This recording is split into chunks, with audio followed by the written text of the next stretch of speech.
Hello everybody and welcome back to The Damage Report. I'm John Adirola, and though it seems like I'm here solo, I'm actually going to be joined for the first time on the show by Maura Quint, someone who I've long admired the work of on Twitter. Going to be joining me today in just a little bit to break down some of the big news of the day, including the political ad policy change on Twitter in response to what's been going on with Facebook.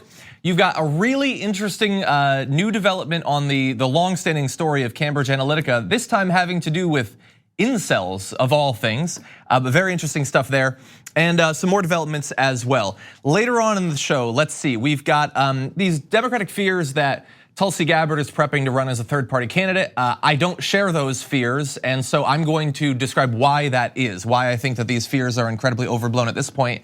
And then meanwhile, huge new study on sea level rise with some really scary implications for a number of some of the most populated cities literally in the world, as well as a new development on Greta Thunberg that just makes me respect her even more.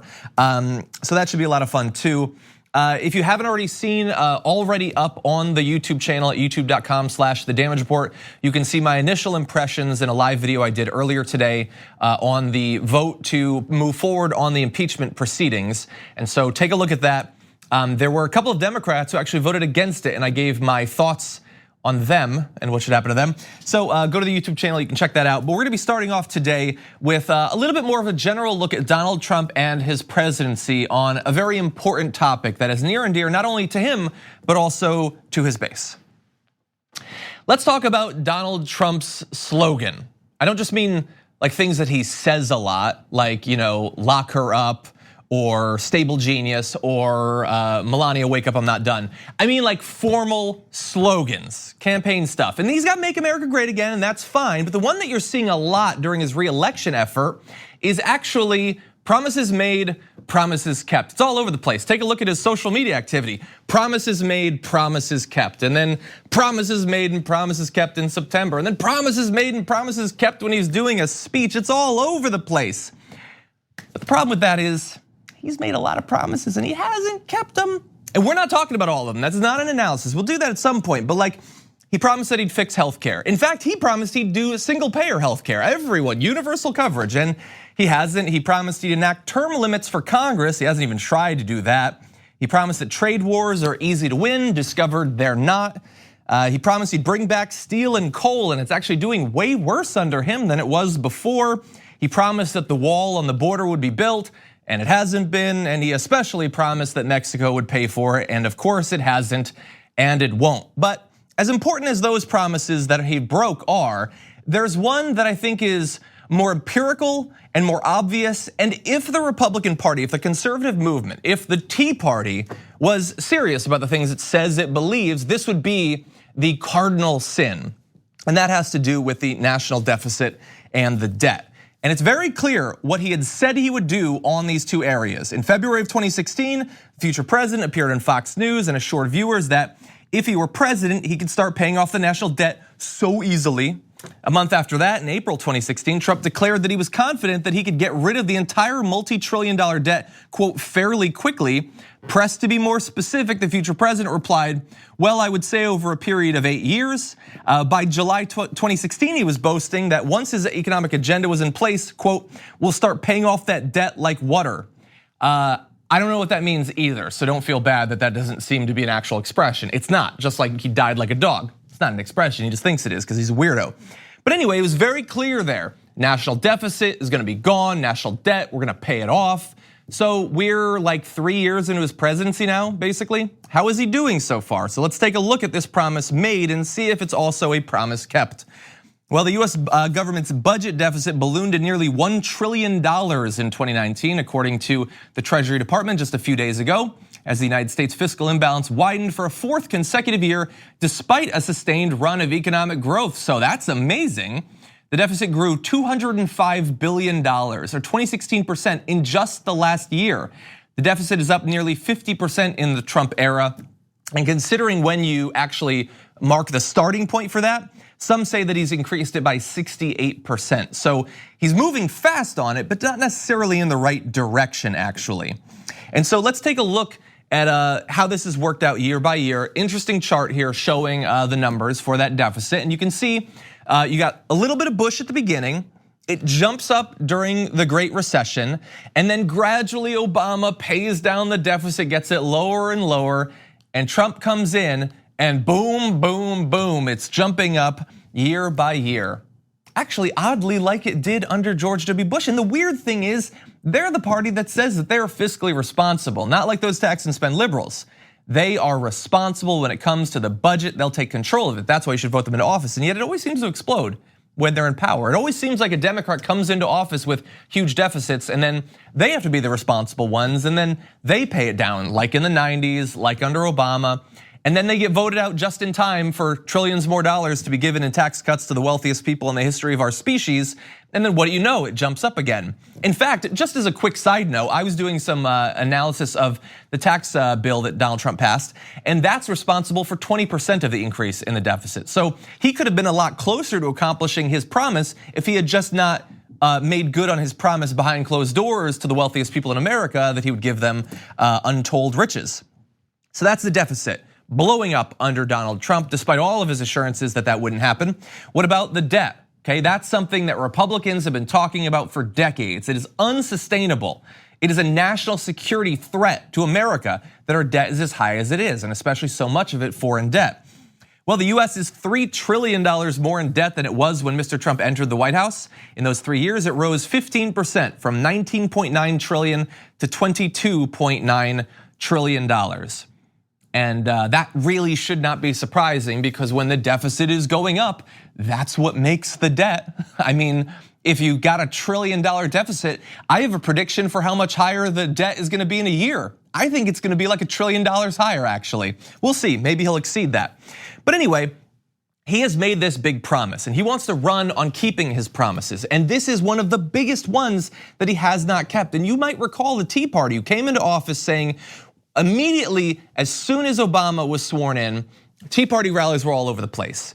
And it totally wasn't because he was black. It was totally just because of fiscal responsibility concerns. And they thought that they needed to make a big public show of how important the deficit is, how important the debt is. They elected congressmen and senators all over the place just on that.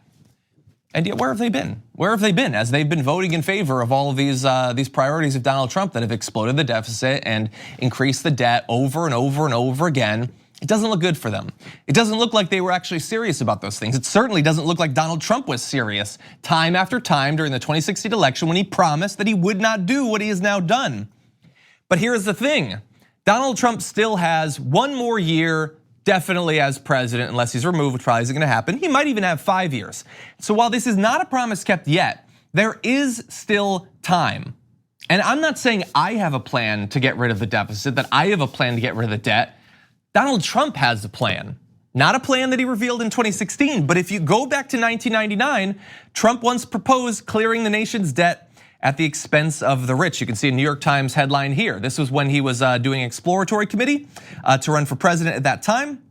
Because another lie was that he's never tried to run for president before. He totally has. But anyway, he said he had a proposal that the government should impose a one-time 14.25% tax on the net worth of individuals and trusts worth $10 million or more. That would raise $5.7 trillion, enough to pay off the national debt in a single year. So, we're talking now about Bernie Sanders and Elizabeth Warren, their wealth taxes. Donald Trump had a wealth tax way back in 1999. And the way he saw it, the rich can afford to pay a little bit one time to clear off this debt that we all seem to agree is such a threat to the future of America. Now look, the national debt is higher than it was back in 1999, which means that tax might have to be a little bit higher. But after all, Donald, it is your idea. And after all, you promised to get rid of this. The solution has been handed to you by past Donald Trump. The only question is whether or not you will actually make good on all those promises from your campaign. Okay, we're gonna take a short break. We come back, Maura Quint is gonna be joining us. We're gonna be breaking down the big news of the day after this. We need to talk about a relatively new show called the Republic, or UNFTR. As a Young Turks fan, you already know that the government, the media, and corporations are constantly peddling lies that serve the interests of the rich and powerful. But now there's a podcast dedicated to unraveling those lies, debunking the conventional wisdom. In each episode of On the Republic, or UNFTR, The host delves into a different historical episode or topic that's generally misunderstood or purposely obfuscated by the so-called powers that be, featuring in-depth research, razor-sharp commentary, and just the right amount of vulgarity. The UNFTR podcast takes a sledgehammer to what you thought you knew about some of the nation's most sacred historical cows. But don't just take my word for it. The New York Times described UNFTR as consistently compelling and educational, aiming to challenge conventional wisdom and upend the historical narratives that were taught in school. For as the great philosopher Yoda once put it, "You must unlearn what you have learned." And that's true whether you're in Jedi training or you're uprooting and exposing all the propaganda and disinformation you've been fed over the course of your lifetime. So search for UNFDR in your podcast app today and get ready to get informed, angered, and entertained all at the same time.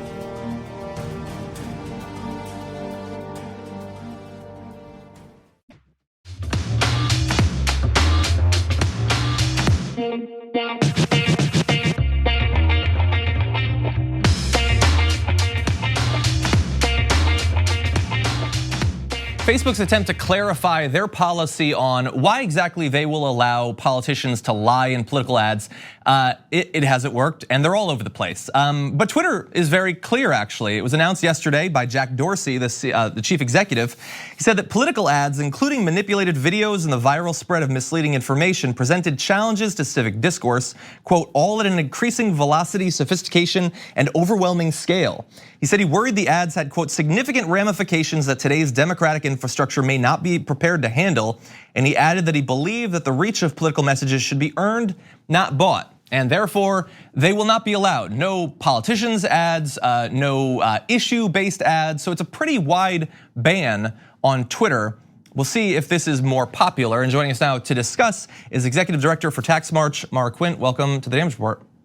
Hi, thanks for having me. Great to have you here. So what did you think about Jack Dorsey's, both the announced policy change and what do you think about the reception to it so far?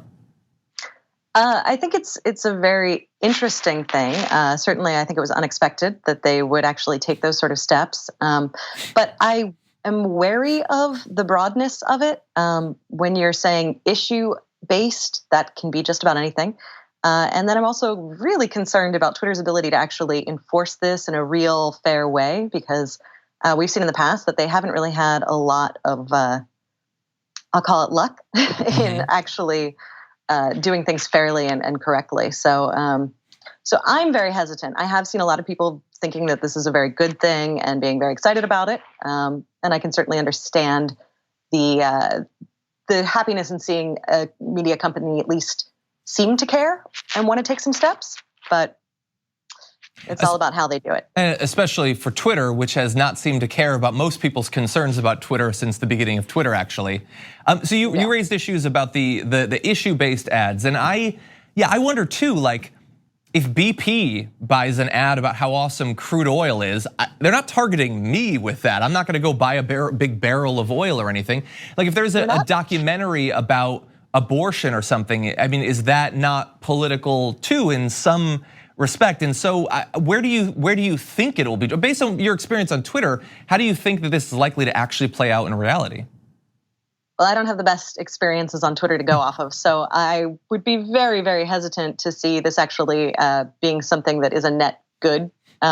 Certainly, I think that there'll be some things pulled, and everyone will be really happy not to see some ridiculous GOP video that they want to put out where they've just, created some sort of strange footage that they made up. Like that'll be nice not to be there. But I also think we're going to see a lot of things where they're yanking issue ads that perhaps really aren't.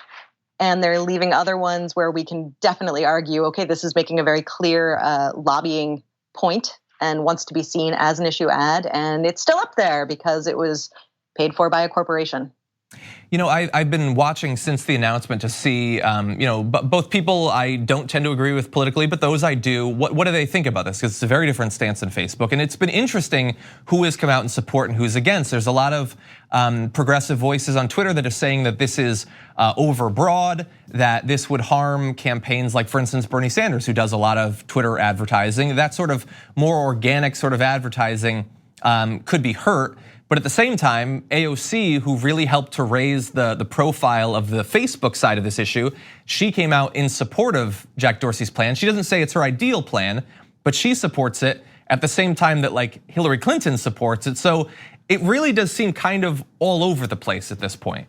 I think it's because we don't know how it's going to be played out. So I think that if you're like looking at it from any one particular angle, you can make a case for it or a case against it. And I think it's not going to be until we start seeing things yanked that we can go, all right, actually, this is something that's good, or this is something that is not working and is actually being used to manipulate what is out there in a different way. Do you have in mind, like, if you were running one of these corporations, or at least if you had their ear and could advise them? We've now seen Facebook's version of this. We've got Twitter's version of this. In an ideal world, how would this shake out on major social media sites? Well, I mean, in an ideal world, you just have a lot more attention and time devoted to oversight of what is being put out there, and there would be very clear rules that could be enforced in a really straightforward way. I mean, the FCC, for instance, people know exactly where the lines are, and it's usually pretty immediately enforced. They're not perfect, but at least right now we do have some sort of model to see that it can be done. You can actually kind of have some control over what is going out and what's not. So I think that they would need to put a lot more resources into it in general, and then actually start acting upon it. I mean, certainly, there's been quite a demand on Twitter for the Nazis to be rid for some time, and they don't really seem to be doing much about that. So, I mean, there are other places they could start as well. Yeah, maybe if the Nazis start doing more paid advertisement, then they'll finally suffer some strike back. But until then, they seem to be doing okay on social media. Okay, let's switch it up to another topic. In the Democratic primary so far, I would say, based on my experience, it's been fairly clear of the high-profile candidates directly going after each other. I mean, you've had people like, Tim Ryan will launch some bombs or somebody like that back when he was in the race. But the top three, Biden, Warren, and Bernie, generally haven't criticized each other all too much, especially off the debate stage on substantive policy-based grounds. And yet that might be changing because Joe Biden's campaign has launched an attack against Bernie Sanders on his Medicare for All plan, with one of his surrogates saying, his deputy campaign manager, Kate Bedingfield, who said in a statement, "It's alarming that Senator Sanders, who has been upfront for years that Medicare for All would require middle-class tax hikes, won't tell voters right now how much more they will pay in taxes because of his plan. When you're running to take on the most dishonest president in American history, Senator Sanders and others who back Medicare for All have to preserve their credibility." So what do you think about the substance of this attack against Bernie? And also, do you think that we might be entering a more combative phase of this primary? Yeah, I definitely think that we're at the start of that. I mean, we are now coming to the end of the year. We are going to have our Iowa caucuses right around the corner. So this is when, things are going to step up. I think it's a good sign for Bernie that Biden has chosen him to go after. And I can understand why Biden would want to start launching attack ads at this point. I mean, he's been dropping for some time. His polling is not going well, so he's got to start doing something a little bit more extreme or radical to kind of get more attention and to start taking some shots and hopefully, hoping that will help boost him. On the debate stage, I notice, I know, so look, just full, transparency, I support Bernie Sanders in the primary. He generally does not attack other candidates on the debate stage. He will respond if someone attacks him on the stage. And I wonder if, he's been pretty light on Biden, I would say, overall. I wonder if this might make the Bernie side, the Bernie campaign, feel a little bit freed up to go after Biden, since they plausibly will not be seen as being the one who threw the first blow, maybe? Sure, possibly. I mean, obviously that's what's set up now, but I kind of think one of the reasons that we haven't really seen Bernie be so aggressive towards other candidates on stage is because of his overarching message. I mean, he has really been very clear on the not me, us wording that they're using. And so what I've noticed from watching these debates a little too intently is that he tends to pull the focus back onto what he sees as his vision and what he wants to do, much more than actually just trying to go after other candidates. He's really, it seems, trying to win over the hearts and minds of the people watching based on what he wants the policies to be. Yeah. So I think that would probably keep going. And we should probably also bear in mind that the substance of attack matters, but also the media reaction matters. I mean, we had 2 debates where in one, Julian Castro was very aggressive and he was described immediately as being angry. And Pete Buttigieg was very aggressive in the next one. He was described as strong, and he was like pushing for his position. So depending on who it is, the media can sometimes react a little bit differently about people sort of being assertive and pushing for their agenda. Are you saying that the media covers people differently from one another? That's hinting at it. Crazy. Yeah. Okay. Okay, well, we'll see. We'll see if Bernie does. Okay, Maura, stick with us for just one break. We're gonna come back, a couple more topics to talk about. We'll be back in just a few.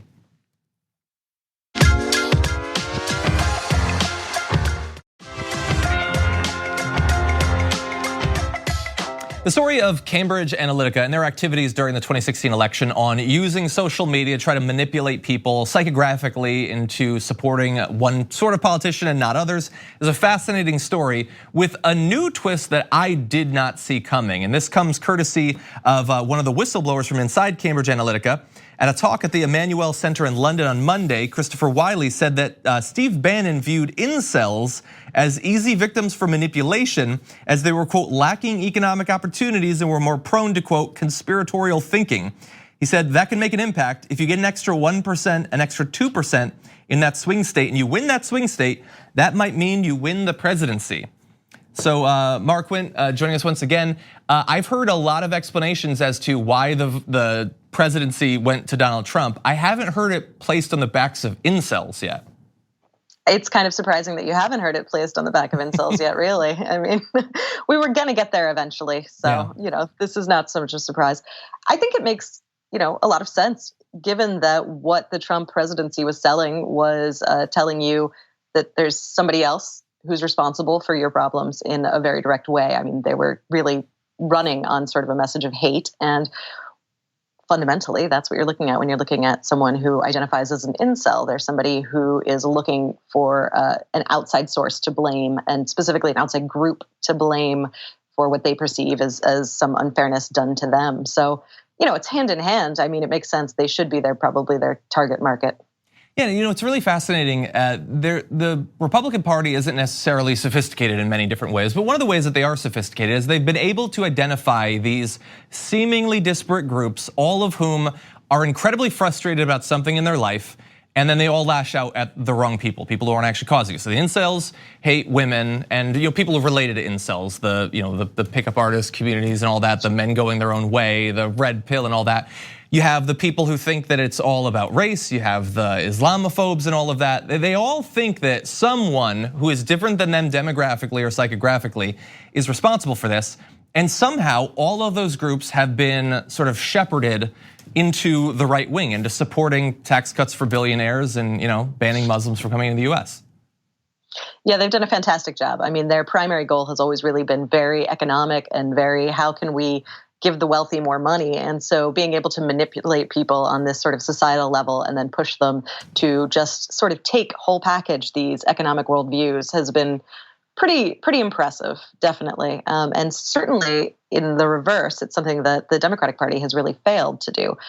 They've failed to bring people together. And I think a lot of that is because one of the things that counters that and brings people together is some sort of hope, is bringing people together for a common good, and the Dems tend to splinter on any sort of messaging when it comes to that sort of thing. Yeah, I certainly agree with you. I don't want to see the DNC getting more savvy at enraging people towards different outgroups or anything. But it does seem like for seemingly millions of Americans, messages of like basically organizing around a 2-minute hate versus different groups certainly seems more appealing than a message of, raising the minimum wage or these other sort of societal goods that could actually improve the conditions of these incels and things like that. Are you worried that a political strategy might run up against like sort of inherent psychological flaws in humanity, that we are small-minded people that tend to be like, we have dark passions, we're prejudiced and all of that? I mean, we are, right? We all have that capacity for anger and hatred. And, not to be too Star Warsy, but it's very easy to give in to that sort of hate. And it's very easy to appeal to it. Hold it really fast, Maura. Feel free to be as Star Warsy as you want on this show. Good to know. Good to know. Okay, I'll start whipping out all the Star Wars references. But yeah, I think that's a really easy thing to do. You can walk up to someone and make them hate somebody else pretty quickly, really. You just have to know how to say it. And I think that the problem is the Dems they don't really want to do that, which, hey, that's good. But they don't know what else to do. And I think that we also, all of us share 2 other traits that we should be tapping into. One is that everybody wants just a nice life. Everybody wants to be, not be worried about where they're going to get food and have a place to live and generally exist in some sort of societal structure that isn't just sort of stepping on their backs all the time. So, that's one thing we all also want. Mm-hmm. And additionally, given the state of things right now, we are, most of us, pretty angry. And anger doesn't always mean hate. It can be. You can take that anger and you can push it towards hate, but you can take that anger and you can push it elsewhere as well. Anger is a very powerful force. And I think that if we can really learn to organize around anger, I think we can really sort of get somewhere because, anger is what is keeping us kind of where we are at the status quo. We can also use that and say, no, I want something more and I'm angry and I'm going to be angry until we all collectively get something more. Okay, I like that, and I think that there's very different approaches amongst the Democrats who are vying for to win this primary. Some of them, I think, are well positioned to use that anger to accomplish, I would say, far better goals. But let's turn to one last topic, and that's the news around Katie Hill. So Katie Hill announced her resignation in the wake of the seemingly well-coordinated campaign against her. She said that she would be stepping down. And I think some people see it as justice. It's the same standard being applied to all sorts of people. But I think a lot of people have a bad taste left in their mouth by this experience. I read a quote by Representative Alexandria Ocasio-Cortez recently who said, "I don't think we're really talking about how targeted and serious this is. We're talking about a major crime being committed against her." And she said, of course, the incident will intimidate other women thinking of launching their own campaigns. And so I tweeted yesterday, and a lot of people responded to it. Can she reverse a resignation when it turns out that one of the people breaking the story had worked for the campaign against her? It feels dirty in a lot of different ways. It is dirty. It's incredibly dirty. We've seen plenty of elected representatives long before her who have engaged in far worse behavior, and some of them are still in office. I was kind of looking in to see who else was there, and I don't know how to pronounce his name, but he's from Tennessee, Scott DeJarle. He is currently in office. He had affairs not just with staffers, but with patients when he was a physician. He's strong pro-life, and he forced his ex-wife to get abortions. That is somebody who's still currently in office. Yeah. So obviously we know that this is not always the outcome. Representatives are not always forced to resign. And as AOC said, there's actually a crime being perpetrated against Katie. So, it's kind of even worse. The only difficulty or hesitation I would say is that it is very hard to be in the public view in general. Mm-hmm. And it's certainly hard to be a woman in the public space. And I would love for Katie Hill really to reverse her resignation, but I also would never ask or expect her to, because fundamentally, it's about what she has to do for her ultimately. Yeah. And it's unfortunately she's going through something terrible, regardless of whether or not she was serving or otherwise. So, I would be most concerned for her own mental health at this point. Yeah, and as you point out, it's not like it's over, it continues. And she's gotta be worried about other stuff that could be released or used against her or members of her family. As you say, it's hard to be a woman in the public eye. It's also obviously harder to be a woman in the public eye. And these standards that are being set up, either ethics standards for members of Congress or sort of societal expectations around certain things, we might like to think that they'll be applied evenly between men and women in public office and things like that, but they obviously won't be. There's good and bad ways, I think, to communicate around that. Nancy Pelosi recently said that this shows that young people need to be careful, which feels a little bit to me like victim blaming there. But and I know a lot of other people have been saying like, especially the revenge porn and things like that, using nude photos against people, that is not going to be used evenly against men and women, obviously. And so I feel like regardless of where people come out on Katie Hill, we need to start to think seriously about what's gonna happen next year, in 10 years, as there are more and more of these sorts of photos and more digital information available that can be used to destroy people unequally. Absolutely. I mean, I think we also generally are still very puritanical in a lot of our mindsets as a country. And we definitely have a hard time still with women being sexual at all, especially if they're owning their own sexuality, which what we've seen from Katie is that she was somebody who did and does. And that alone is like terrifying, I think, to a lot of the population. And fundamentally, we have to change our attitudes on that. And I think we will. I hope to see us do so, because we are going to be seeing more and more people in positions of power who have a lot more of a digital footprint. It's just going to happen. So I think that probably our mindsets will change. I wish there was a way to speed it up and get us there quickly, but I don't know how that would be. I don't know either, and I would love that on a lot of different areas. Maura, Quint, thank you so much for joining us today on the show. Thank you for having me. We're gonna take a short break here. When we come back, lots of concerns in the press about Representative Tulsi Gabbard running as a third-party candidate. I don't share those concerns, and I have a video clip that I think will demonstrate why I don't share them after this.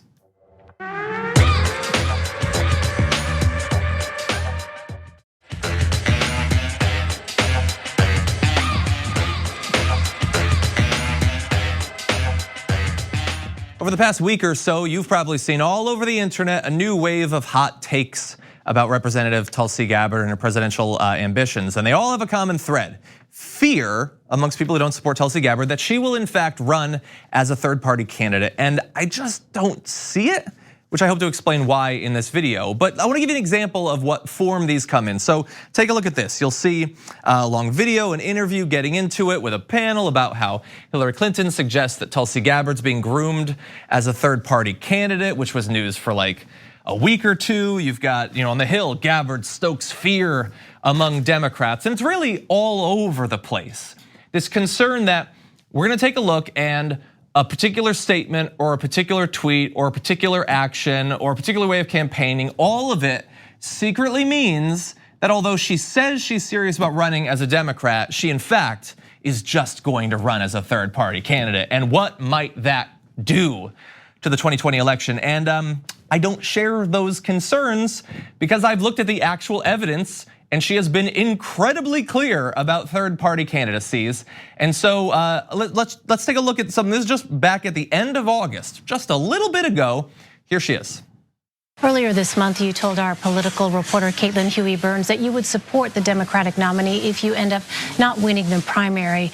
Is there any policy a Democratic nominee could hold that would persuade you not to endorse them in the general election? No, I am, as are all of the other candidates that I'm aware of running for president, committed to defeating Donald Trump in 2020. I look forward and hope to be able to earn that nomination myself, but if not, then I'll join with others in making sure that that happens. So that video is just like a month and a half old, and it is incredibly clear, unambiguous. And by the way, the question wasn't just, will you support the eventual Democratic nominee if you're not the nominee? It was, is there anything that this nominee could do that would cause you not to? And she said, no. Like all of them, I will support whoever it is if it's not me. That's unambiguous, and it's not just in that video. She was on a podcast. This is just, I think in the last week, she was on the Angry Americans with Paul Rieckhoff podcast and asked about this. She said, "I will not run as a third-party candidate. No, my interest and goal is not to just leave the party and run separately. As I've said, my goal is to actually strengthen the party." And I would say that that might actually be literally the most progressive thing about Tulsi Gabbard, is this belief that we don't simply leave the party if we don't like what it currently looks like, we make it better from inside. That is why when I say the name Alexandria Ocasio-Cortez, you know who that is. Because although she had a lot of issues with the Democratic Party and continues to this day, she ran in a Democratic primary and won, and now she's changing the party from the inside out. If she'd run as a third-party candidate against Joe Crowley, she would have lost and you wouldn't know who she is. And Tulsi Gabbard is following that same strategy, the AOC, the Bernie Sanders strategy of changing the party from within. So look, these are not the only times that she has responded to questions about running as a third-party candidate incredibly unambiguously and said that she wouldn't. There are others, but this is enough. And I know what some of you are saying, but she's not running for re-election in the House, and that's really suspicious. And I get what you're saying, but there are other explanations why she might not run for re-election. And I know you might be thinking, well, okay, yes, those quotes are unambiguous, but she could still change her mind.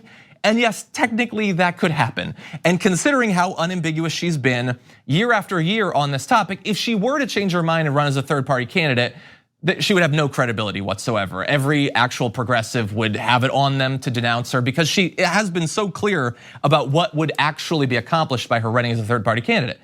But she's not doing that. And so these fears really seem misplaced. And the thing is, it's not a new thing.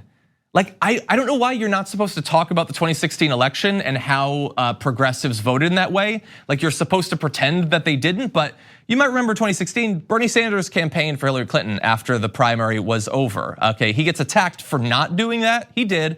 And Tulsi Gabbard also supported Hillary Clinton in the general election. Here she is talking about this in August 2016. "Given the remaining choices, like Bernie Sanders, I will be casting my vote for Hillary Clinton." Because she didn't want Donald Trump to become president, and she knew that voting in any other way does not lower the chance that Donald Trump becomes president. And so, look, people like to think that's an inconvenient truth. You're not supposed to acknowledge that. But she was loyal to her party in 2016. There is no reason to believe that she will not be now.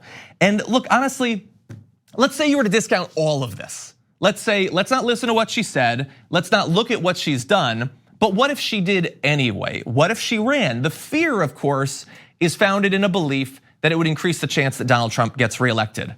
But honestly, I don't even think that that's necessarily proven. First of all, third-party candidate support is more complex than most people seem to think. A ballot access expert, Richard Winger, said, "These people who throw around spoiler are ignorant of the research that contradicts their thinking. It just drives me crazy. There's all this sophisticated psychological research and historical data that gets ignored, and people just assume that a Green Party candidate or somebody like that hurts Democrats automatically. And it's just not that clear. It's not clear at all that people who support a third-party candidate would, in the absence of that candidate, vote some other way or indeed vote at all. And you can look into that research too. And even if your concerns are specific to Tulsi Gabbard, who again has said that she wouldn't do this, if she did, if you actually go into the crosstabs, for instance, I looked at a recent survey that just came out in the last couple of days where she was doing a little bit better in the Democratic primary than previously. If you look at her favorability, for instance, broken down into different groups, what you see there doesn't imply that she would draw a ton of focus away from the Democratic nominee. It actually implies that it might go the opposite way. Her favorability rating in the primary amongst people who support her is more than twice as high for self-described Republicans than Democrats. It's more than twice as high for self-described conservatives as liberals. And so if she were to actually run, which again, she says that she won't, it might be that it's a bit of a wash or could even hurt Donald Trump in some areas, that disaffected Republicans who like Tulsi Gabbard on one or another of issues, perhaps foreign policy, which is her hallmark issue, might actually choose to support her rather than supporting the Republican nominee. So look, best case scenario for people who are really worried about this is that it's a complicated issue, but far more likely, she's been incredibly clear about what she actually plans to do if she doesn't get the nomination. And so I think that we can at least wait and see and not hyperventilate in the lead up to that. Okay, we're gonna take a short break. We come back, meanwhile, in news from around the world.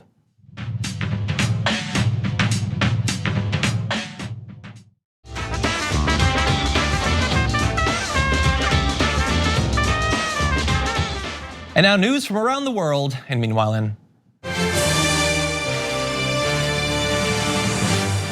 Meanwhile, in Germany, a Nobel Peace Prize winner is calling for ISIS fighters to be tried like the Nazis were in public to make clear what it is exactly that they've done. You might recall that tragically, ISIS fighters seized villages in Sinjar in Iraq back in 2014, slaughtering a number of Yazidi men and boys before abducting women and girls to be used as sex slaves. Nadia Murad was kidnapped from the village of Kocho in Sinjar and held by ISIS for 3 months before she managed to escape. Now she lives in Germany, and she's the founder of Nadia's Initiative, an organization dedicated to, quote, rebuilding communities in crisis and advocating for survivors of sexual violence. For her efforts and the experience that she underwent, back in 2018, she won the Nobel Peace Prize for fighting to end efforts to use sexual violence as a weapon of war. And now with the profile that she has, she's advocating for a change in how ISIS fighters are eventually tried, saying the death of al-Baghdadi is welcoming news for the world, especially for those communities that were targeted by ISIS. Baghdadi died as he lived, a coward using children as a shield. Let today be the beginning of a global fight to bring ISIS to justice. So very clearly a beginning, not an end. Those captured alive need to be brought to justice in an open court for the world to see.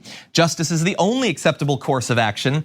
We must unite and hold ISIS terrorists accountable in the same way the world tried the Nazis in an open court at the Nuremberg trials. And so that is obviously a fascinating idea. I have not heard of that actually being pursued right now, but there is something to it, especially considering the nature of ISIS. ISIS is unlike other terror groups in that their goal was never to simply exist in the shadows and then strike out against their ideological opponents. They had a goal. It was a geographic governmental goal. They sought to create their own caliphate and to rule. And so, similar to in other cases where regimes were run by war criminals and people who had committed massive human rights assaults, why not try them before the entire world? Why not make clear what it is that they did? And don't allow people who might share some sort of strategic or tactical affiliation with ISIS to actually hide from the horrible human rights atrocities that they were responsible for. It certainly worked with the Nazis. Maybe something like it could work in this case as well. And thank you to Nadia Murad for continuing to advocate for justice in every area that she can. Meanwhile,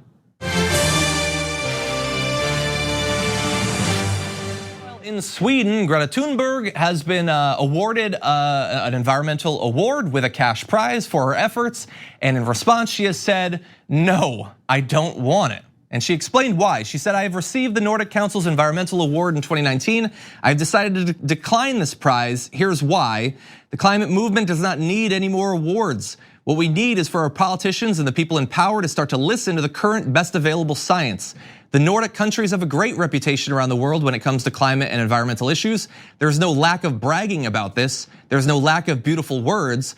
But when it comes to our actual emissions and our ecological footprints per capita, if we include our consumption, our imports, as well as aviation and shipping, then it's a whole other story. So until you start to act in accordance with what the science says is needed to limit the global temperature rise below 1.5 degrees or even 2 degrees Celsius, I and Fridays for Future in Sweden choose not to accept the Nordic Council's environmental award nor the prize money of 500,000 Swedish kroner. Best wishes, Greta Thunberg.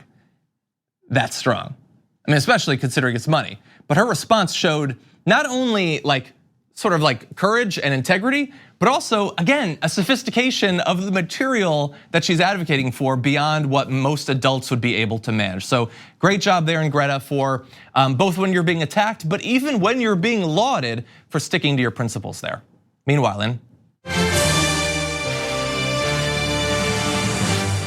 Meanwhile, in the oceans, they are arising and apparently rising worse than we thought. A new study shows that more than 3 times as many people are in direct peril from rising oceans than previously considered. Take a look at a comparison with the old data and the new data.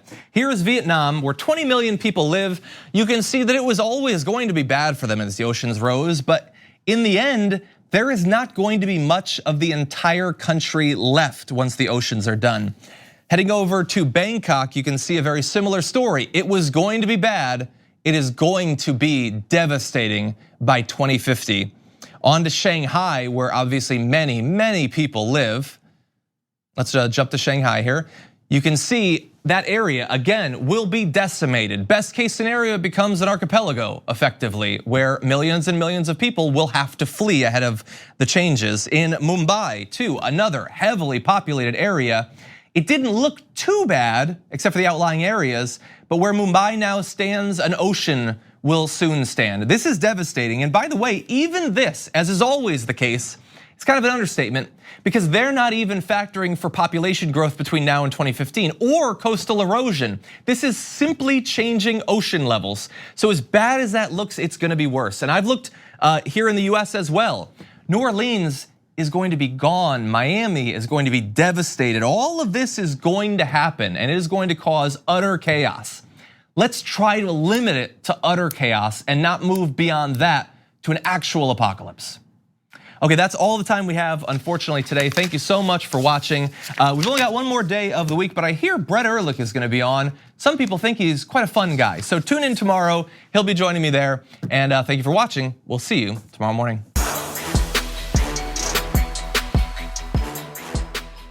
Thanks for listening to the full episode of The Damage Report. Support our work, listen ad-free, access members-only bonus content, and more by subscribing to Apple Podcasts at apple.co/TYT. I'm your host, John Adarola. I'll see you soon.